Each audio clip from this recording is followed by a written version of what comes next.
Bismillahirrahmanirrahim. Assalamualaikum warahmatullahi wabarakatuh. Alhamdulillahi rabbil alamin, wa bihi nasta'in, wa ala umuri dunya waddin. Wassalatu wassalamu ala asyrafil anbiya'i wal mursalin, wa ala alihi wa ashabihi ajma'in, amma ba'd. Qala ta'ala, a'udzu billahi minasy syaithanir rajim. Bismillahirrahmanirrahim. Ya ayyuhalladzina amanu kutiba 'alaikumus syiyamu kama kutiba 'alal ladzina min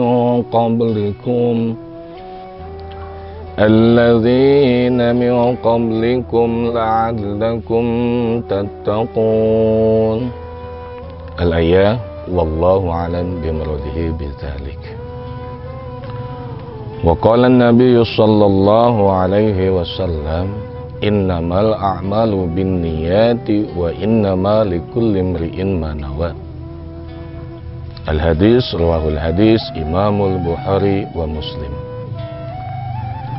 Alhamdulillah, segala puji tentunya hanya milik Allah semata, yang berkah kudrah dan iradahnya pada siang menjelang sore pada hari ini kita dapat bertatap muka kembali di dalam kajian yang sama, yakni kajian Ramadan yang insya Allah akan menambah semakin bertambahnya ilmu kita dan semakin berkahnya Ramadan yang akan kita laksanakan pada hari-hari ke depan. Para jamaah sekalian yang dirahmati oleh Allah, sebelum saya melanjutkan materi yang akan kita kaji pada hari ini, tentunya tak lupa kita panjatkan puja beserta puji syukur kehadirat Allah Subhanahu wa Ta'ala, yang di tengah hiruk pikuk dan hingar-bingarnya keadaan yang sama kita ketahui bahwasanya bukan hanya di negeri kita, tetapi hampir di semua negara sedang terjadi musibah dan bencana yang sama telah kita ketahui dan kita maklumi bersama. Namun terlepas dari itu semua, alhamdulillah, summa alhamdulillah, sungguh nikmat yang sangat luar biasa, sesuai dengan apa yang kita pinta di bulan-bulan Rajab, di bulan-bulan Sya'ban. Dalam setiap doa-doa kita, Allahumma barik lana fi Rajabat wa Sya'bana wa ballighna Ramadana. Dan alhamdulillah, kita sudah dapat melaksanakan nikmatnya berpuasa seperti tahun-tahun yang telah kita lalui. Dan mudah-mudahan buah dari rasa syukur ini, Allah memberikan kita puasa tahun ini puasa yang makbul, puasa yang diterima oleh Allah, yang akan mendapatkan ampunan dari Allah Subhanahu wa Ta'ala. Amin ya Allah ya Rabbal Alamin. Para jamaah sekalian, wabil khusus jamaah HTP di mana saja berada, sebagaimana telah kita maklumi bahwasanya puasa merupakan sesuatu yang telah Allah wajibkan, sebagaimana ayat yang telah saya bacakan tadi termaktub di dalam surat Al-Baqarah ayat 183. A'udzu billahi minasy syaithanir rajim. Bismillahirrahmanirrahim. Ya ayyuhalladzina amanu kutiba 'alaikumus syiyam kama kutiba 'alal ladzina min qablikum la'allakum tattaqun. Wallahu a'lam bimuradihi bidzalik.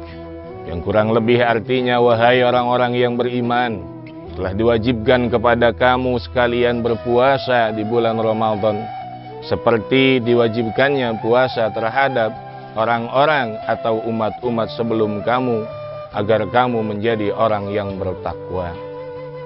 Maka telah disepakati oleh para alimil ulama, bahkan telah disampaikan dalam hadis Nabi bahwasanya puasa Ramadan merupakan salah satu kewajiban yang harus dilaksanakan oleh umat Islam.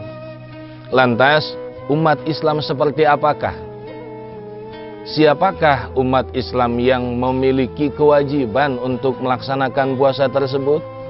Apakah dari mulai yang baru lahir ataupun termasuk orang yang sakit pun tetap diwajibkan puasa? Sementara kita maklumi bahwasanya yang dinamakan puasa adalah menahan haus dan juga lapar dari mulai terbitnya fajar hingga terbenamnya matahari. Maka oleh karena itu, para hadirin sekalian, jamaah HTP yang saya hormati dan dimuliakan oleh Allah, tentu kiranya perlu kita ketahui siapa saja dan apa saja syarat diwajibkannya puasa bagi kaum muslimin yang ingin melaksanakan puasa tersebut. Maka saya ambil salah satu kutipan dari sebuah kitab yang sering dikaji di pondok pesantren, yang di kalangan para intern santri salafiyah mungkin sudah tidak aneh mendengar kitab Kasifatus Saja. Di situ dijelaskan bahwasanya syarat wajibnya puasa itu ada 5. Yang pertama, al-Islam, yaitu Islam. Berarti tidak semua orang atau manusia diwajibkan melaksanakan puasa, tetapi harus memiliki Islam terlebih dahulu. Walaupun sudah tua, walaupun sudah akil balik, tetapi ketika belum mengucapkan 2 kalimat syahadah, belum mengikrarkan janji setia kepada Allah dan Rasulnya, maka orang tersebut belum diwajibkan untuk melaksanakan puasa. Yang kedua adalah baligh, atau dalam kaidah dikatakan yang dinamakan baligh adalah seorang anak yang sudah menginjak usia 15 tahun atau sudah mengalami mimpi basah, mimpi jima, maka orang tersebut wajib melaksanakan puasa di mana datang bulan Ramadan sesuai ketentuan yang telah ditentukan. Yang ketiga, orang yang diwajibkan puasa adalah al-aqil, orang yang memiliki akal. Maka tiadalah arti dan tiadalah guna ketika orang itu Islam, ketika orang itu baligh tetapi tidak memiliki akal, maka hilanglah kewajiban berpuasa dari orang tersebut. Jamaah sekalian yang dimuliakan dan dirahmati oleh Allah Subhanahu wa taala.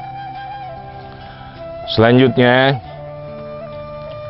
siapa lagi orang yang diwajibkan untuk melaksanakan puasa?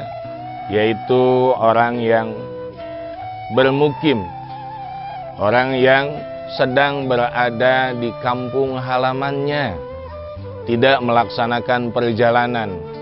Maka ketika sedang melaksanakan perjalanan, kita tahu biasanya kalau anak-anak kecil zaman dulu ketika melakukan perjalanan itu suka merasa bahagia, merasa senang, karena dia tahu kalau sedang jalan-jalan tidak ada kewajiban berpuasa. Di dalam mobil boleh beli es, boleh minum, boleh makan dan segalanya. Nah, maka ketika kita melakukan perjalanan, tidak adalah kewajiban berpuasa untuk kita. Karena diwajibkannya berpuasa hanya untuk orang-orang yang sedang bermukim, yang sedang berdiam diri di kampung halamannya. Dan yang terakhir, orang yang melakukan atau diwajibkan boleh untuk melakukan puasa adalah orang yang suci, bersih dari seumpamanya haid atau nifas. Yang terakhir, para jamaah sekalian, orang yang boleh melakukan puasa adalah orang yang suci dari seumpamanya haid dan nifas. Maka ketika seorang memiliki haid dan nifas, yang mana ini hanya khusus untuk wanita. Tidak ada laki-laki yang haid atau nifas. Maka tidak bisa dijadikan sebuah alasan untuk laki-laki. Kenapa kamu tidak berpuasa? Saya sedang haid. Ya. Ini perlu dipertanyakan. Jangan-jangan memiliki alat kelamin ganda. Ya. Maka yang wajib berpuasa adalah orang-orang yang suci. Suci dari jinabah, suci dari haid dan nifas. Maka wanita yang sedang memiliki haid atau sedang menstruasi diharamkan baginya melaksanakan puasa. Walaupun dia memiliki keempat syarat yang tadi. Dia memiliki keempat syarat yang tadi telah disebutkan. Dia orang Islam, dia balik berakal, dia sehat, dia mampu untuk melaksanakan puasa. Tetapi ketika dia memiliki haid, memiliki sesuatu yang dilarang untuk melaksanakan puasa, maka haramlah puasa baginya. Tetapi ketika dia wanita yang suci, bersih dari haid dan nifas, maka wajiblah untuknya melaksanakan puasa di bulan Ramadan. Para jamaah sekalian, itulah 5 hal syarat diwajibkannya puasa yang perlu kita ketahui sebagai pengingat apakah kita termasuk orang yang diwajibkan melaksanakan puasa ataukah kita termasuk orang yang tidak diwajibkan di dalam melaksanakan puasa. Para jamaah HTP sekalian, kiranya dapat saya simpulkan pembicaraan saya pada sore hari ini yang mudah-mudahan kita semua diberikan kemanfaatan dan keberkahan oleh Allah Subhanahu wa taala di dalam puasa kita tahun ini. Bahwasanya syarat diwajibkannya puasa itu ada 5. Yang pertama adalah Islam, yang kedua baligh, yang ketiga berakal, yang keempat bermukim, dan yang kelima adalah suci. Hanya itu mungkin yang bisa saya sampaikan. Mohon maaf bila ada kata-kata yang tidak sesuai dengan ketentuan Allah dan Rasulnya, karena semata itu timbul dari kebodohan saya secara pribadi. Mohon koreksinya. Udhil afwa, usikum binafsi bitaqwallah. Wassalamualaikum warahmatullahi wabarakatuh.